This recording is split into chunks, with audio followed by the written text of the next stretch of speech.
जी अस्सलाम वालेकुम नाज़रीन। अज तुहाडे में एक छोटे ਜਿਹੇ ਲਤੀਫੇ ਤੋਂ ਗੱਲਬਾਤ ਸ਼ੁਰੂ ਕਰ ਰਹੇ ਆ। ਬੱਟ ਦਾ ਲਤੀਫਾ ਇੱਕ ਬੱਟ ਹੁੰਦਾ ਸ਼ਹਜ਼ਾਦਾ ਤੇ ਉਹਦਾ ਇੱਕ ਪੀਰ ਹੁੰਦਾ ਹੈ ਨਾ। ਉਹ ਪੀਰ ਦਾ ਕੋਈ ਨਾ ਕੋਈ ਮਲਾਦ ਮਲੂਦ ਕਰਦਾ ਜਾਂ ਕੋਈ ਵਿਆਹ ਵਲੀਮਾ ਕਰਦਾ, ਉੱਥੇ ਬਾਠਾਂ ਨੂੰ ਬੁਲਾ ਲੈਂਦਾ ਤੇ ਬਾਠ ਸਾਹਿਬ ਉੱਥੇ ਜਾਂਦੇ ਨੇ। ਤੇ ਉਹ ਪੀਰ ਸਾਹਿਬ ਦੇ ਜਿਹੜੇ ਉਹ ਖਾਣਾ ਤਕਸੀਮ ਵਾਲੇ ਕਰਨ ਵਾਲੇ ਬੰਦੇ ਹੁੰਦੇ ਨੇ, ਉਹ ਖਾਣਾ ਤਕਸੀਮ ਕਰਦੇ ਨੇ ਤੇ ਉਹ ਬਾਠ ਸਾਹਿਬ ਕਹਿੰਦੇ ਪਰਾਤ ਲਿਆ ਕੇ ਚੋਲਾਂ ਦੇ ਰੱਖਦੇ। ਬਾਠ ਸਾਹਿਬ ਘੜਪ ਹੋ ਗਈ ਪਰਾਤ। ਉਹ ਫਿਰ ਪਰਾਤ ਲਿਆ ਕੇ ਦਿੰਦੇ ਨੇ, ਫਿਰ ਖਾ ਜਾਂਦੇ ਨੇ। ਉਹ ਫਿਰ ਪਰਾਤ ਲਿਆਂਦੇ ਨਾਲ ਦਹੀਂ ਦਾ ਕੂੰਡਾ ਜਿਹਾ ਲੈ ਕੇ ਆਉਂਦੇ ਨਾ, ਉਹ ਵੀ ਰਗੜ ਜਾਂਦੇ, ਉਹ ਵੀ ਖਾ ਜਾਂਦੇ। ਮਾਸ਼ਾਅੱਲਾ ਤਿੰਨ ਪਰਾਤਾਂ ਚੋਲਾਂ ਦੀਆਂ, ਤਿੰਨ ਪਿਆਲੇ ਦਹੀਂ ਦੇ ਹਨਾ ਖਾਦੇ ਨੇ। ਤੇ ਪੀਰ ਸਾਹਿਬ ਜਿਹੜੇ ਨਾ ਉਹ ਸਾਰੇ ਆਪਣੇ ਮੁਰਸ਼ਿਦਾਂ ਨੂੰ ਉਹਨਾਂ ਨੂੰ ਤੇ ਵੇਖਦੇ ਹੈਗੇ ਸੀ। ਤੇ ਉਹ ਬਾਠ ਸਾਹਿਬ ਵੱਲ ਵੀ ਇੰਨੇ ਕਰਕੇ ਵੇਖਦੇ ਪਏ। ਤੇ ਬਾਠ ਸਾਹਿਬ ਨੂੰ ਆਖਰ ਕਰ ਕਹਿੰਦੇ, ਬਾਠ ਸਾਹਿਬ ਉਹ ਯਾਰ ਤੁਸੀਂ ਸਾਨੂੰ ਮੰਨੋ ਨਾ ਮੰਨੋ, ਅਸੀਂ ਤੁਹਾਨੂੰ ਮੰਨ ਗਏ ਆ। ਤੇ ਉਹ ਹਿਸਾਬ ਹੈ ਸਾਡੇ ਬਾਠ ਸਾਹਿਬ ਦਾ ਵੀ।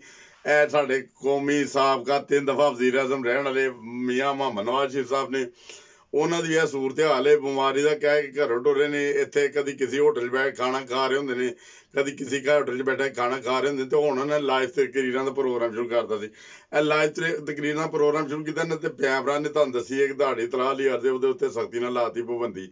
ਉਹਨਾਂ ਬਲਕਿ ਸਾਰੇ ਚੈਨਲਾਂ ਨੂੰ ਉਹਨਾਂ ਨੇ ਤੰਬੀਹ ਕੀਤੀ ਹੈ ਕਿ ਤੁਹਾਨੂੰ ਜਿਹੜੇ ਪੈਮਰਾਂ ਨੂੰ ਮਤਲਬ ਟੀਵੀ ਚੈਨਲ ਨੂੰ ਆਜ਼ਾਦੀ ਦਾ ਮਤਲਬ ਇਹ ਨਹੀਂ ਹੈਗਾ ਕਿ ਇਸ਼ਤਿਹਾਰੀ ਮੁਜਰਮ ਹੈ, ਇੱਕ ਨਸਿਆ ਹੋਇਆ ਚੋਰ ਹੈ। ਉਹਨਾਂ ਪਤਾ ਨਹੀਂ ਕੀ ਕੁਛ ਉਹ ਮਤਲਬ ਕਿ ਤੁਹਾਨੂੰ ਪਤਾ ਅਦਾਲਤਾਂ ਅਲਜ਼ਾਮੀਆਂ ਤੇ ਲਾਂਡੀਆਂ ਤੇ ਸਾਬਤ ਹੋਏ ਨੇ। ਬਲਕਿ ਇਹਨਾਂ ਤੇ ਜੇਲ੍ਹ ਹੋਈ ਸੀ। ਜੇਲ੍ਹ ਦੇ ਵਿੱਚੋਂ ਮਗਰ ਕਰਕੇ ਇੰਜ ਦੌੜੇ ਨੇ ਜੈਸਾ ਛੋਟੇ ਬੱਚੇ ਸਕੂਲ ਜਾਣ ਲੱਗੇ ਨਹੀਂ ਕਹਿੰਦੇ ਕਿ मम्मी मैंने स्कूल नहीं जाना, मेरे पेट में दर्द हो रही है, मम्मी मुझे खांसी भी आ रही है, अहूं करके दो वारी ना ਉਹ ਮਾਵਾਂ ਹੁੰਦੀਆਂ ਤਰਸ ਖਾ ਜਾਂਦੀਆਂ ਨੇ।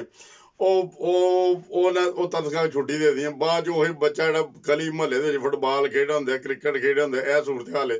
ਤੇ ਇਹ ਧਰਤੀ ਮਾਂ ਵੀ ਜਿਹੜੀ ਪਾਕਿਸਤਾਨੀ ਹੈ ਨਾ, ਉਹਨੇ ਵੀ ਤਰਸ ਹੀ ਖਾਧਾ ਸੀ ਮੀਆਂ ਸਾਹਿਬ ਦੇ ਉੱਤੇ। ਮੀਆਂ ਸਾਹਿਬ ਨੇ ਜਦੋਂ ਆਪਣੇ ਹਾਲਾਤ ਦੱਸੇ, ਇਹਨਾਂ ਦੇ ਨਾਲ ਜਿਹੜੇ ਡਾਕਟਰ ਮਿਲੇ ਸੀ, ਇਹਨਾਂ ਨਾਲ ਜਿਹੜੇ ਦੂਜੇ ਸਾਰੇ ਮਿਲਿਆ ਸੀ, ਕਮਲਾ ਸੀ, ਉਹ ਕਹਿੰਦੇ ਨੇ ਅਲੀ ਬਾਬਾ 40 ਚੋਰ। ਉਹ 40 ਚੋਰ ਵੀ ਪੜ੍ਹੇ ਲਿਖੇ ਨੇ, ਕੋਈ ਡਾਕਟਰ ਤੇ ਕੋਈ ਪ੍ਰੋਫੈਸਰ ਜੋ ਵੀ ਇਹਨਾਂ ਨਾਲ ਉਹਨਾਂ ਨੇ ਸੰਧਾ ਉਹਨਾਂ ਨੇ ਠੱਪੇ ਟੁੱਪੇ ਲਾਏ ਨੇ। ਉਹਨਾਂ ਨੇ ਦੱਸਿਆ ਮੀਆਂ साहब की तबीयत बड़ी खराब है, मियाँ साहब को फौरी तौर पे मुल्क छोड़ के बैरून मुल्क भेज दिया जाए, वरना ये सारी जिम्मेदारी खान साहब आपकी हुकूमत में पड़ेगी, इसके जिम्मेदार आप होंगे।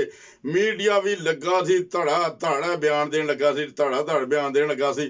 ਉਹ ਖਾਨ ਸਾਹਿਬ ਸ਼ਰੀਫ ਆਦਮੀ, ਉਹਨੇ ਜਿਹੜਾ ਬੰਦਾ ਤੇ ਸੱਚ ਬੋਲਦਾ ਹੈ ਨਾ, ਉਹਨੂੰ ਇਹ ਲੱਗਦਾ ਨਹੀਂ ਕਿ ਦੂਸਰਾ ਬੰਦਾ ਝੂਠ ਬੋਲਦਾ ਐਡੀ ਜਲਦੀ ਨਾ। ਉਹ ਜਿਹੜਾ ਇੱਕ ਬੰਦਾ ਨੇਕ ਬੰਦਾ ਹੋਏ ਨਾ, ਦਿਲੋਂ ਨੇਕ ਹੋਏ, ਜਿਹੜਾ ਹਨਾ ਮੁਖਲਸ ਹੋਏ, ਉਹ ਦੂਜੇ ਬੰਦੇ ਨੂੰ ਸਮਝਦਾ ਸ਼ਾਇਦ ਇਹਨੂੰ ਵਿਚਾਰੇ ਨੂੰ ਵਾਕਈ ਕੋਈ ਮਸਲਾ ਹੋਇਆ ਨਾ।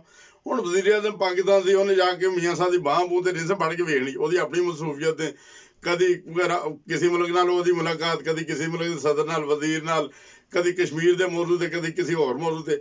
ਉਹਦੇ ਕੋਲ ਵਿਚਾਰੇ ਕੋਲ ਆਪਣੇ ਕੋਲ ਟਾਈਮ ਨਹੀਂ ਸੀ। ਉਹਨੇ ਡਾਕਟਰਾਂ ਦੀਆਂ ਰਿਪੋਰਟਾਂ ਸੀ, ਉਹ ਵੀ ਵਿਚਾਰਾ ਆਪ ਘਰ ਬਾਅਦ 'ਚ ਪੜ੍ਹਦਾ ਹੋਏਗਾ।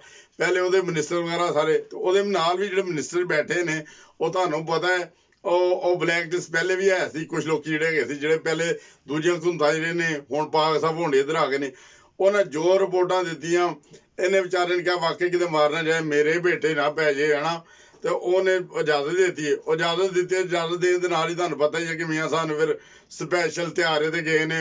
ਰਾਹ 'ਚ ਪਤਾ ਨਹੀਂ ਕਿੱਥੇ, ਰਾਹ 'ਚ ਦੁਬਈ ਗਏ ਨੇ ਕਿ ਕਿੱਥੇ ਗਏ ਨੇ, ਉੱਥੇ ਖਰੀਦਦਾਰੀਆਂ ਕੀਤੀਆਂ ਨੇ। ਉਹਦੇ ਬਾਅਦ ਉੱਥੋਂ ਨਵੇਂ ਸੂਟ ਪਰਫਿਊਮ ਸ਼ਰੂਮ ਲਏ ਹੋਣੇ ਨੇ, ਘੜੀਆਂ ਘੁੜੀਆਂ ਲਈਆਂ ਹੋਣੀਆਂ ਨਵੀਆਂ, ਜਿਹੜੇ ਮਾਸ਼ਾਅੱਲਾ ਸ਼ੌਕ ਨੇ ਉਹਨਾਂ ਦੇ। ਅਲਬੱਤਾ ਉਹਦੇ ਬਾਅਦ ਗਏ ਨੇ। ਹੁਣ ਆ ਕੇ ਉਹਨਾਂ ਨੂੰ ਹੋਸ਼ ਆਈ ਕਿ ਮੈਂ ਕਿਉਂ ਨਾ ਮੀਡੀਆ ਤੇ ਲਾਈਵ ਹੋਵਾਂ।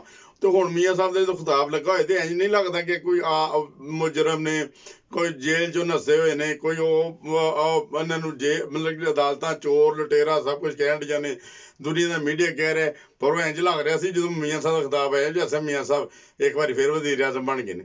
ਤੇ ਦੇਖੋ ਖਾਨ ਸਾਹਿਬ ਨੇ, ਉਹ ਠੀਕ ਹੈ, ਉਹ ਬੰਦਾ ਸ਼ਰੀਫ ਹੈ, ਉਹ ਸਿੱਧਾ ਵੀ ਹੈ, ਉਹ ਡਿੰਗਾ ਵੀ ਹੈ। ਉਹ ਕਹਿੰਦੇ ਨੇ ਕਿ ਸਿੱਧੀ ਉਂਗਲ ਨਾਲ ਵੀ ਘਿਓ ਕੱਢਣਾ ਜਾਣਦਾ, ਡਿੰਗੇ ਨਾਲ ਵੀ। ਜਦੋਂ ਖਾਨ ਡਿੰਗਾ ਹੋਏ ਨਾ, ਅੜ ਜੇ ਤੇ ਅੜ ਹੀ ਜਾਂਦਾ ਫਿਰ ਹਨਾ। ਉਹ ਤੁਸੀਂ ਵੇਖਿਆ, ਉਹਨੇ ਜੈਸਾ ਮੈਂ ਕਿਹਾ ਸੀ ਕਿ ਮੈਂ ਆਊਂਗਾ ਇਨਕੋ ਬੜਾ ਰੁਲਾਊਂਗਾ, ਤੇ ਵੇਖੋ ਹਰ ਪਾਸੇ ਰੋਂਡੇ ਨੇ ਵਿਚਾਰੇ ਹੁਣ। ਤੇ ਇਹ ਇਹਨਾਂ ਦੀ ਸੂਰਤ ਹਾਲ ਹੈ। ਤੇ ਜੋ ਵੀ ਹੈ, ਜੋ ਮੁਲਕ ਲਈ ਬਿਹਤਰ ਹੈ, ਕਮ ਸੇ ਕਮ ਮੁਲਕ ਲਈ ਇਹ ਚੀਜ਼ ਬਿਹਤਰ ਹੈ ਕਿ ਕੋਈ ਐਸਾ ਸ਼ਖਸ ਵਾਕਈ ਪਿਆਰਾਂ ਸਹੀ ਕੀਤਾ ਕਿ ਉਹ ਤਕਰੀਰ ਦੀ ਇਜਾਜ਼ਤ ਨਾ ਦੇ। ਐਸਾ ਤੇ ਕੱਲ ਨੂੰ ਕੋਈ ਹੋਰ ਉਹ ਅਸਾਕਦਾਰ ਸਾਹਿਬ ਜਾਂ ਮਾਸ਼ਾਅੱਲਾ ਉਹ ਵੀ ਤਕਰੀਰ ਕਰ ਲੈਂਦੇ ਨੇ, ਉਹਨਾਂ ਦਾ ਲਾਈਵ ਪ੍ਰੋਗਰਾਮ ਚੱਲਣਾ ਸ਼ੁਰੂ ਹੋ ਜਾਏਗਾ।